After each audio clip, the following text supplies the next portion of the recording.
নমস্কাৰ সুপ্ৰভাত জ্যোতিষাস্ত্ৰ হিতান্তিৰ মাজলৈ মই অনিন্দিতা হৈকে সকলোকে স্বাগতম জনাইছো আৰু প্ৰতিদিনৰ পুৱাৰ দৰে আজিও আমাৰ সৈতে উপস্থিত আছে জ্যোতিষাস্ত্ৰবিদ কিৰয়ং ডাঙৰীয়া দাদা আপোনাক স্বাগতম জনাইছো আমাৰ অনুষ্ঠানৰ মাজলৈ ধন্যবাদ গুড মৰ্নিং আজি আমাৰ অনুষ্ঠানৰ আৰম্ভণি কৰিব বিচাৰিম গ্ৰহগতিৰ সম্পৰ্কতে হয় আজিৰ গ্ৰহগতিসমূহ এনে ধৰণৰ বুধ বহি আছে মিথুন ৰাশিত মংগল বৃষ ৰাশিত শনি আজি বহি আছে মীন ৰাশিত আজি ৰাহু কুম্ভ ৰাশিত বহি আছে আজিৰ দিনটোত বৃহস্পতি আৰু ৰবি কৰ্কট ৰাশিত বহি আছে শুক্ৰ কেতু লগ্ন সিংহ ৰাশিত আজি চন্দ্ৰ বহি আছে ধনু ৰাশিত আজিৰ দিনটোত আপুনি যদি জন্মগ্ৰহণ কৰিছিলে আপোনালৈ হেপী বাৰ্থডে থাকিল আপোনাৰ নিজৰ ৰাশি চক্ৰ আৰু আজিৰ দিনটো ৰাশি চক্ৰ চালে এই বৰ্তমান বছৰটোত কিছু বাধা বিঘিনি থাকিব বিভিন্ন দিশত আপুনি বাধা পাব পাৰে গতিকে আপোনাক এটা মই লাকি ষ্টোন দেখুৱাইছোঁ আৰু সেয়া হ'ল এটা ৰেড কেটছাই এই ৰত্নটি কেতু গ্ৰহৰ বাবে আপুনি ৰাইট হেণ্ডৰ লিটিল ফিংগাৰ ধাৰণ কৰক আৰু শনিবাৰ দিনটো পালন কৰক মাজে সময়ে কামাখ্যাত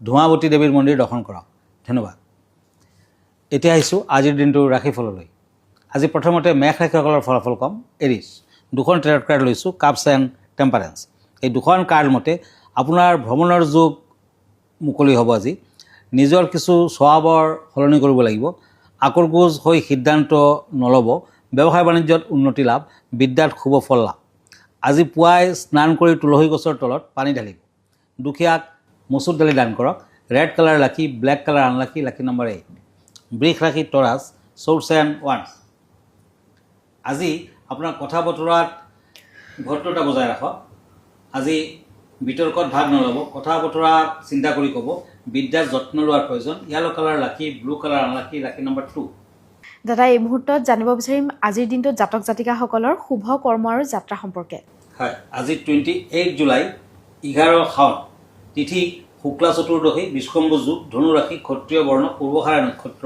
আজি নৰগণ যাত্ৰা নাই ৰিক্তা দুখ দেখা যায় শুভ কৰ্ম নাই আজি মাছ মাংস কণী পিঁয়াজ মাটিমাহ মচুৰ দালি তেল আদি খোৱা নিষেধ এতিয়া আকৌ ৰাশিফললৈ মিথুন ৰাশি কাপছ এণ্ড কাপছ জেমিনি আজি মনত আনন্দই বিৰাজ কৰিব পুৰণি বন্ধুৰ সৈতে সাক্ষাৎ লাভ প্ৰেম প্ৰীতিত বাধাৰ সন্মুখীন হ'ব দাম্পত্যত মধ্যম ফল আজি গৰুক মিঠাতেল আৰু ৰুটি খাবলৈ দিয়ক গ্ৰীণ কালাৰ লাকি yellow colour unlucky lucky number 3 কৰ্কট ৰাশি চ'ৰ্চ এণ্ড চ'ৰ্চ কেঞ্চাৰ কোনো লোকে আপোনাক প্ৰতিশোধ ল'ব পাৰে সন্তানক লৈ চিন্তা বৃদ্ধি পাব আজি স্বাস্থ্যৰ যত্ন ল'ব বয়োজ্যেষ্ঠসকলৰ পৰামৰ্শত আপুনি কাম কাজ কৰক ৰেড কালাৰ লাকি black colour unlucky lucky number 1 হয় দাদা এই মুহূৰ্তত এখন পত্ৰ হাতত তুলি লৈছোঁ পত্ৰখন প্ৰেৰণ কৰিছে আপোনাৰ মৰিগাঁৱৰ পৰা আৰু তেওঁ কৈছে যে শাওণ মাহত এই সময়ছোৱাতে তেওঁ এটা ৰুদ্ৰাক্ষ পৰিধান কৰিব বুলি ভাবিছে গতিকে কেইমুখী ৰুদ্ৰাক্ষনো শাওণ মাহত পৰিধান কৰিলে শুভ হয় সেই বিষয়ে আপোনাৰ পৰা জানিব বিচাৰিছে হয় আপুনি ভাল কথা সুধিছে কাৰণ শাওণ মাহত আপুনি যদি যিকোনো ধৰণৰ ৰুদ্ৰাক্ষ পিন্ধে একমুখীৰ পৰা 21মুখীলৈকে ৰুদ্ৰাক্ষ পায় অৱশ্যে 21মুখী একমুখী 14মুখী এইবিলাক যথেষ্ট কষ্টলি কিন্তু আপুনি যদি এটা 5মুখী ৰুদ্ৰাক্ষ পিন্ধে 6মুখী পিন্ধে 8মুখী পিন্ধে যিয়ে পিন্ধে আপোনাৰ কিন্তু অতি শুভ ফল দিব কাৰণ ৰুদ্ৰাক্ষ হৈছে শিৱৰ বস্তু শিৱৰ চকুলৰ পৰা ৰুদ্ৰাক্ষ গছৰ সৃষ্টি হৈছিলে এইখন পৃথিৱীত গতিকে ৰুদ্ৰাক্ষ পিন্ধিলে শিৱৰ কৃপা লাভ কৰিব পৰা যায় বহুতে ৰুদ্ৰাক্ষৰ মালা পিন্ধে মালাডালত জপ কৰে গতিকে শাওণ মাহত আপুনি জপো কৰিব পাৰে আৰু আপোনাৰ ৰাশি নক্ষত্ৰ মতে আপুনি এটা তিনিমুখী ৰুদ্ৰাক্ষ পিন্ধক তিনিমুখী ৰুদ্ৰাক্ষ যিকোনো ধৰণৰ কু অভ্যাসৰ পৰা ৰক্ষা কৰে কাৰণ আপোনাৰ কিন্তু এটা বস্তু দেখুৱাই আছে আপুনি যিকোনো ধৰণৰ নিচাজাতীয় দ্ৰব্যৰ চিকাৰ হ'ব পাৰে নিচাৰ পৰা যদি আপুনি আঁতৰত থাকিব খোজে কু অভ্যাসৰ পৰা যদি আপুনি আঁতৰত থাকিব খোজে বহুতে চেষ্টা কৰে ট্ৰাই কৰে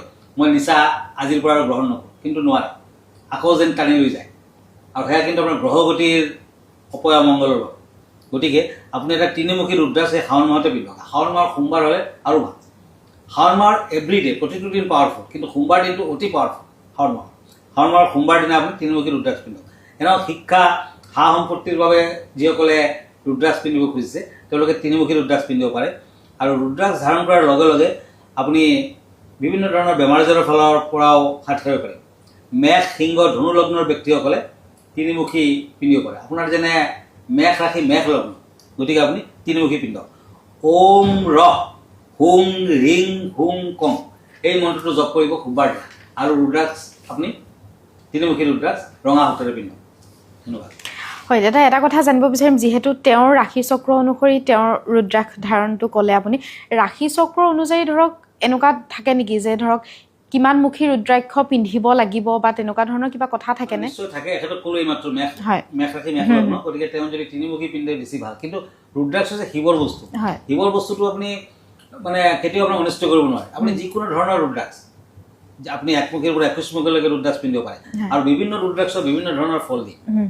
গতিকে ৰাশি নক্ষত্ৰ মতে যদি আপুনি পিন্ধিব পাৰে আৰু ভাল। হয়, ধন্যবাদ। আমি পৰৱৰ্তী ৰাশিফলৰ মাজলৈ আগবাঢ়িম, কিন্তু অনুষ্ঠানৰ মাজত এইখিনিতে সময় হৈছে খন্তেক সময়ৰ বাণিজ্যিক বিৰতিৰ।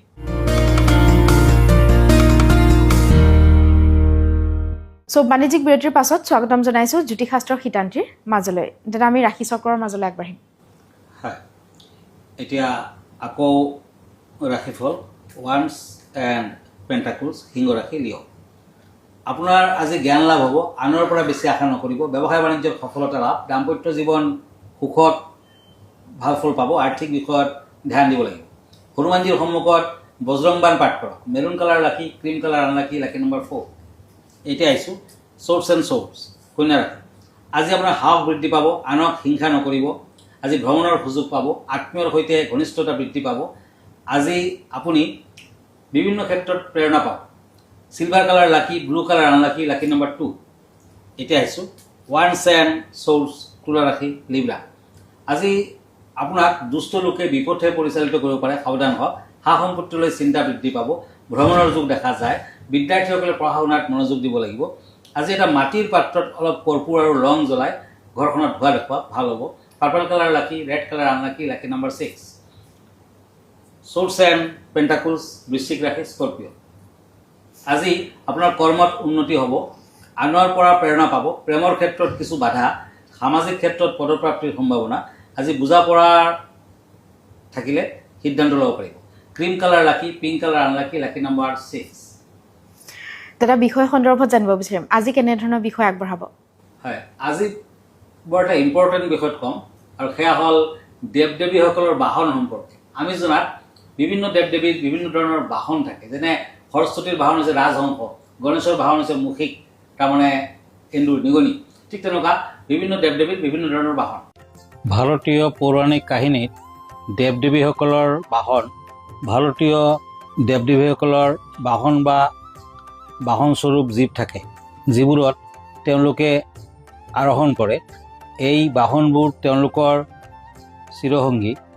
এইবোৰে দেৱতাৰ শক্তি আৰু সৌন্দৰ্যৰ প্ৰতিফলিত কৰে, আৰু কেতিয়াবা মানৱীয় গুণসমূহ, যিসমূহৰ ভিতৰত নেতিবাচক গুণো অন্তৰ্ভুক্ত, সেইবোৰক প্ৰতীকময় ৰূপত দাঙি ধৰে। এই নেতিবাচক গুণবোৰ দেৱতাসকলে পৰাস্ত কৰে বুলি কোৱা হয়। দেৱতা আৰু তেওঁলোকৰ সংগীসকলৰ ভিতৰত অধিক প্ৰসিদ্ধ সংযোগসমূহ হ'ল বিষ্ণু আৰু গৰুড়, শিৱ আৰু নন্দী, ব্ৰহ্মা আৰু হংস, ইন্দ্ৰ আৰু ঐৰাৱত, গণেশ আৰু মুখিক। ইয়াত বিভিন্ন দেৱ দেৱীৰ কিছুমান কম পৰিচিত বাহনৰ বিষয়ে দিয়া হ'ল। বায়ু দেৱতাক হৰিণৰ পিঠিত উঠা হিচাপে চিত্ৰিত কৰা হয়। ভৈৰৱৰ বাহন এটা কুকুৰ, বৰুণৰ বাহন জলধি, ৰুদ্ৰৰ কাণৰ খেৰাৰ পৰা জন্ম হৈছিল আৰু তাৰ গতি কৰাৰ ঐশ্বৰিক শক্তি আছে। অগ্নিদেৱতাই মেৰ ছাগলীৰ পিঠিত আৰোহণ কৰে। কালীৰ এক ৰূপ কালৰাত্ৰিয়ে গাধৰ পিঠিত আৰোহণ কৰে। কামদেৱ আৰু তেওঁৰ পত্নী ৰতিৰ বাহন হ'ল ভাটৌ। ৰতিক কেতিয়াবা পাৰৰ পিঠিত আৰোহণ কৰাও দেখা যায়। ধনৰ দেৱতা কুবেৰৰ বাহন এজন মানুহ।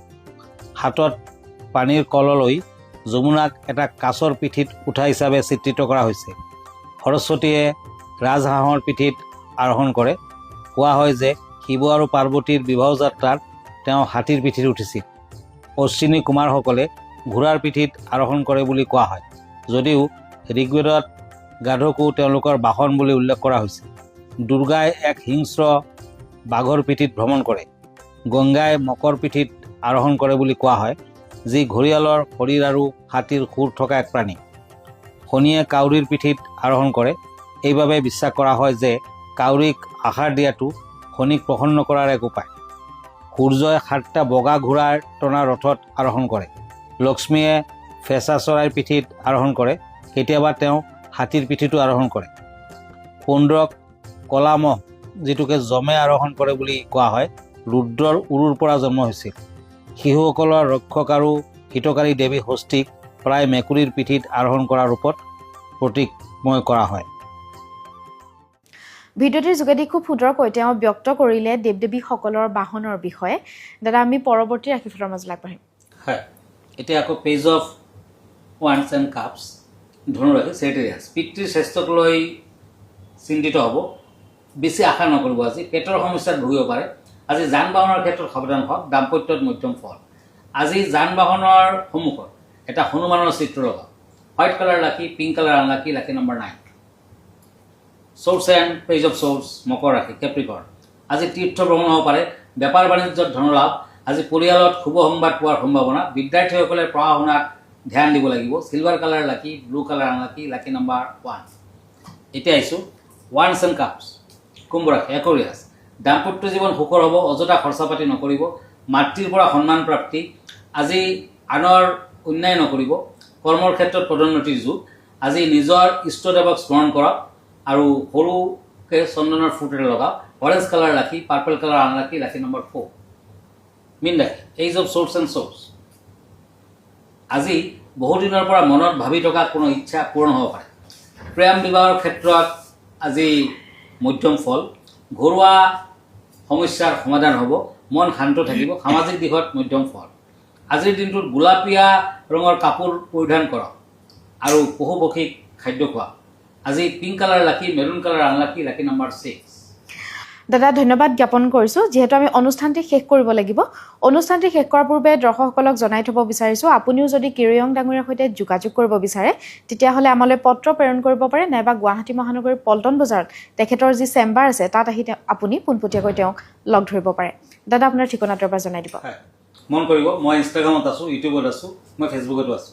আৰু এভৰি ছানডে ৰাতি 9টামান বজাত মোক ফেচবুক লাইভত পাব। আপুনিও আপোনাৰ কুৱেশ্যনখিনি পোনপটীয়াকৈ মোলৈ কৰিব পাৰে। আমাৰ ঠিকনা এষ্ট্ৰলজাৰ কিৰো য়াং, Ratnakuber gems and jewellery, Paltan Bazar, Manipuri বস্তি, গুৱাহাটী চাৰ।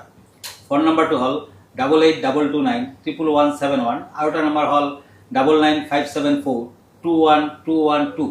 আমাৰ ইমেইল এড্ৰেছটো হ'ল kiroyangastrologer@kiroyang.com। ধন্যবাদ, নমস্কাৰ। আৰু ইয়াৰ লগে লগে মই অনিন্দিতা শইকীয়া জ্যোতিষশাস্ত্ৰ হিতান্তিৰ পৰা বিদায় লৈছোঁ। ধন্যবাদ।